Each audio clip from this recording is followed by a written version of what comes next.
नमस्कार दोस्तों, आप सभी पर माँ का आशीर्वाद और बजरंगबली की कृपा सदैव बनी रहे। माँ की भक्ति से क्या प्राप्त होता है, ये आज का हमारा विषय है। जब भी आंखें बंद करके माँ के लावण्यमयी स्वरूप का ध्यान करती हूँ तो हर बार नई परतें माँ के स्वरूप की खुलती हैं।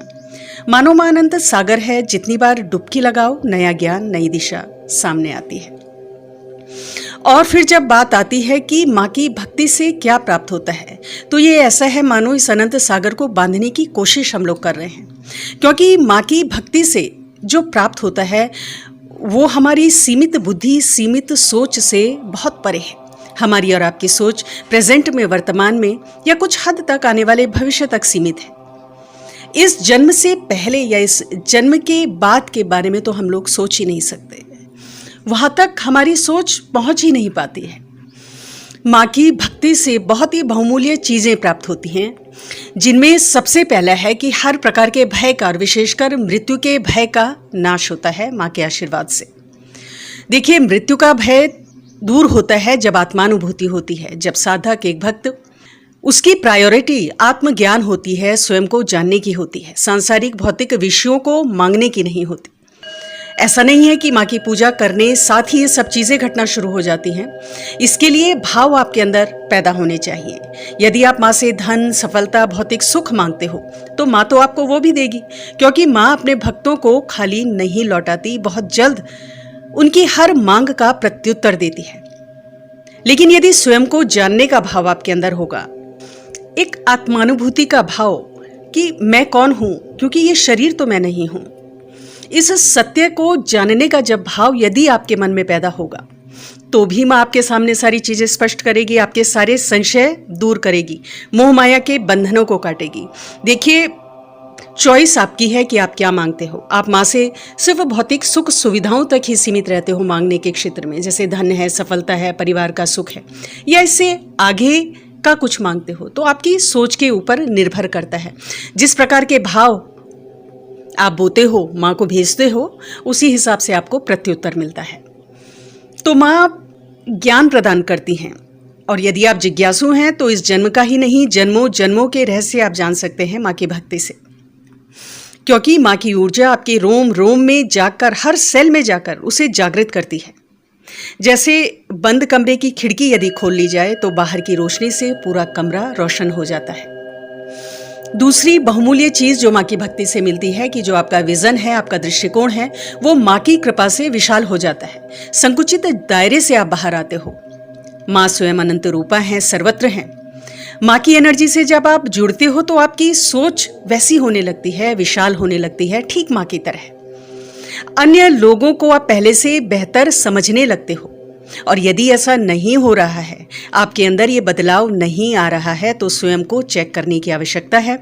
कहीं ना कहीं माँ से आपके कनेक्शन में ब्लॉकेजेस हैं। उन ब्लॉकेजेस पर वर्क करने की, उन्हें रिमूव करने की आवश्यकता है, और इसके लिए माँ से प्रार्थना करें ताकि आपका जो दृष्टिकोण हो वो सम्यक हो सके, व्यापक हो सके। संसार को देखने का नजरिया जब आपका व्यापक होगा, आपका विजन जब विस्तृत होगा, तो आपकी जो समस्याएं हैं, जो आपको पहाड़ जैसी प्रतीत हो रही हैं, वो बहुत छोटी मालूम देंगी, और उससे निकलने का रास्ता जो संकेत के रूप में माँ आपको बार बार दे रही हैं, उन संकेतों को आप समझ पाएंगे। और एक चीज़ यहाँ मैं आपसे कहना चाहती हूँ कि खासकर ये विचार दिमाग से कृपया निकाल दें कि माँ की भक्ति से हमारे सारे शत्रुओं का नाश हो जाएगा।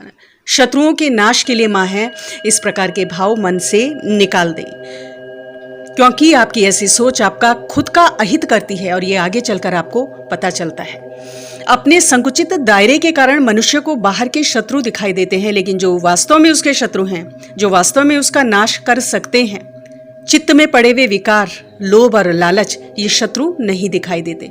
लेकिन माँ की निरंतर भक्ति से ये विकार दूर होते हैं, चित्त निर्मल होता है, और फिर ऐसे हृदय में माँ का सदैव के लिए वास होता है। तीसरा बहुमूल्य अनुभव जो माँ की भक्ति में होता है कि ऐसा अनुभव होता है कि माँ आसपास है, माँ हमेशा साथ है। स्वप्न में तो माँ के दर्शन होते ही हैं। हर समय जागृत अवस्था में माँ का एहसास होता है, मन प्रफुल्लित रहता है। और माँ की भक्ति में जब आप बहुत गहरे चले जाते हो तो आपको इस समझ में आने लगता है कि माँ की ऊर्जा सिर्फ आपके मंदिर में और आपके घर के मंदिर में जो विग्रह है वहाँ तक ही सीमित नहीं है। बल्कि अनंत है, हर जगह है। माँ की सच्ची भक्ति जब पैदा होती है तब ये अनुभव होता है कि ये जो सूरज की किरणें जो हर जगह को आलोकित कर रही हैं, जो ये हवा बह रही है, चारों तरफ जो ये फूल पत्ते पौधे खिल रहे हैं, इन सब में माँ साक्षात विराजमान हैं, क्योंकि वो अनंता है।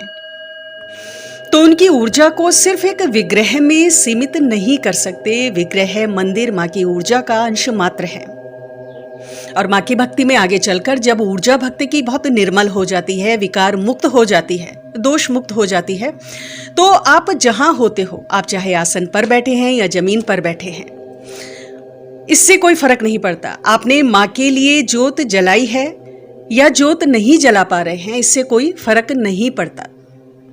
फिर इन भौतिक चीजों से माँ से जो आपकी कनेक्टिविटी है वो क्षीण नहीं होती है, क्योंकि माँ अपने भक्त के हृदय में निवास करती है।